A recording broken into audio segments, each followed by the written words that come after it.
Matthew chapter 25. Ang parable tungkol sa 10 dalaga. Verse 1. May kukumpara ang kaharian ng langit sa kwentong ito. Noon, may 10 dalaga na kumuha ng mga lampara nila para salubungin ang lalaking ikakasal. Verse 2. 5 sa kanila ang mahina ang ulo, 5 naman ang matalino. Verse 3. Dinala ng mga mahihina ang ulo ang mga lampara nila, pero wala silang baong langis. Verse 4. Yung mga matatalino naman, nagbaon ng langis para sa mga lampara nila. Verse 5. Na-late ang lalaking ikakasal, kaya inantok na sila sa kakahintay. Verse 6. Hating gabi na nang may sumigaw, "Nandito na ang groom, salubungin niyo na siya." Verse 7.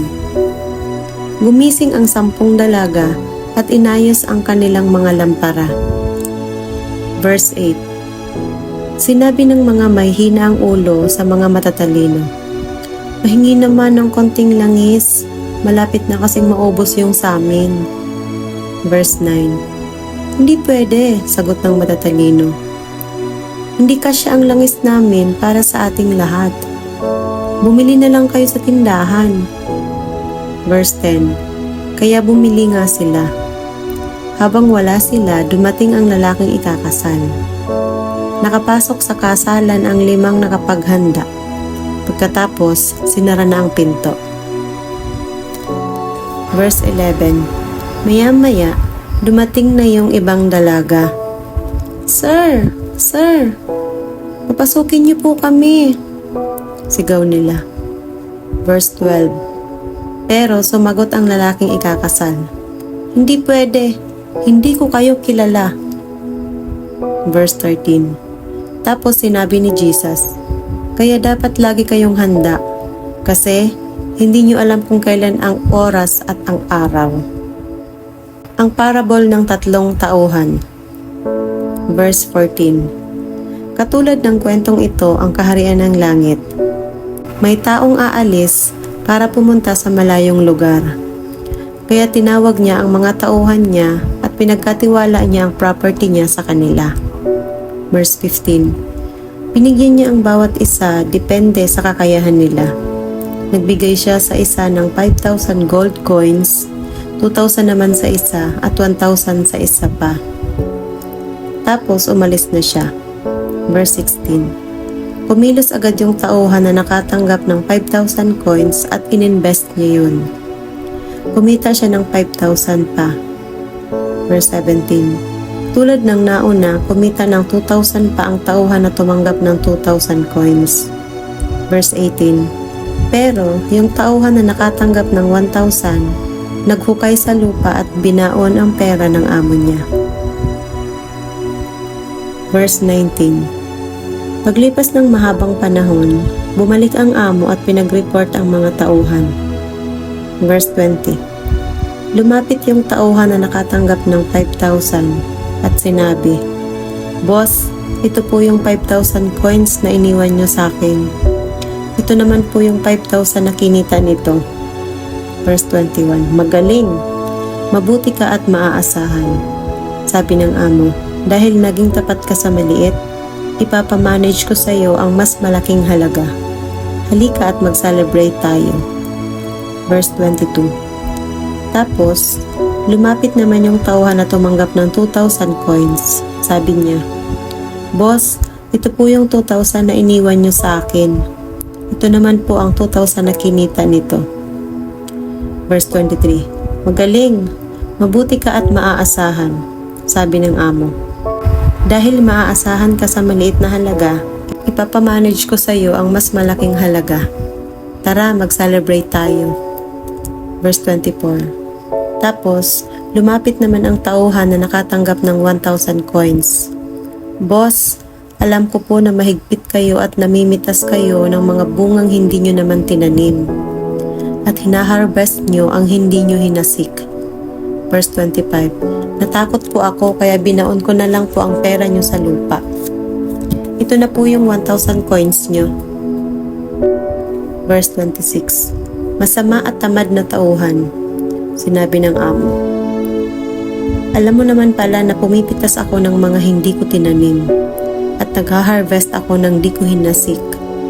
Verse 27. Dapat dineposit mo na lang yung pera ko sa bangko, kumita pa sana. At makukuha ko lahat yun na may interest pa. Ngayon, kunin niyo ang pera sa kanya at ibigay doon sa may 10,000 coins. Verse 29. Dahil ang meron ay bibigyan pa at magkakaroon ng sagana. Pero yung wala, kukunin kahit ang konting meron siya. Verse 30. Itapon niyo ang walang kwentang tauhan na yan sa kadiliman. Hahagulhol siya doon at manginginig sa sobrang hirap. Ang final judgment. Verse 31. Pag dumating na ang Son of Man bilang hari, kasama niya ang lahat ng mga angels. Uupo siya sa magara at dakila niyang trono. Verse 32. Haharap sa kanya ang lahat ng mga tao sa bansa. At paghihiwalayin niya ang mga tao gaya ng isang shepherd na hinihiwalay ang mga tupa sa mga kambing. Verse 33. Ilalagay niya ang mga tupa sa kanan, sa kaliwa naman ang mga kambing. Verse 34. Tapos, sasabihin ng hari sa mga tao na nasa kanan, hali kayo mga pinagpala ng tatay ko. Pumasok kayo at tanggapin nyo ang kahariang hinihanda para sa inyo mula pa nung create ang mundo. Verse 35. Dahil nung nagugutom ako, pinakain nyo ko. Nung nauuhaw ako, pinainom nyo ko. Nung naging dayo ako, pinatuloy nyo ko. Verse 36. Nung wala akong maisuot, dinamitan niyo ko. Nung may sakit ako, inalagaan niyo ko. Nung nakulong ako, dinalaw niyo ko. Verse 37. Sasagot naman ang mga matuwid, Lord, kailan po namin kayo nakita na nagugutom at pinakain namin kayo?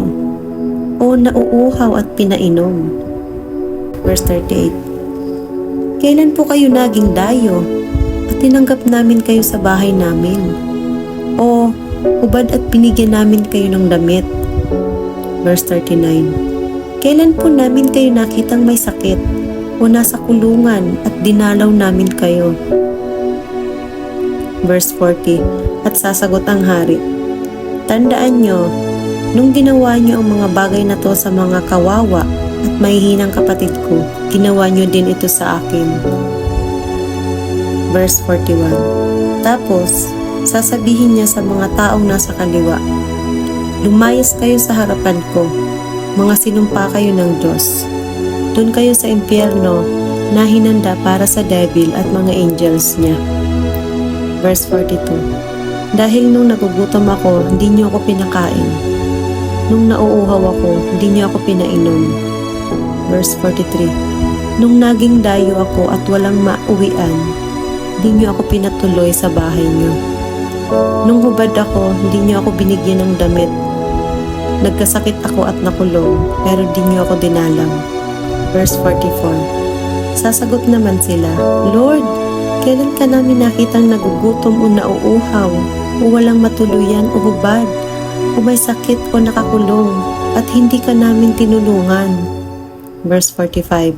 Sasagot ang hari, sinasabi ko sa inyo, nung tinanggihan niyong tulungan ang mga kawawa at may hinang ito, tinanggihan niyo rin ako. Verse 46. Itatapon sa walang hanggang parusa ang mga tumangging tumulong, pero pupunta sa buhay na walang hanggan ang matutuwid.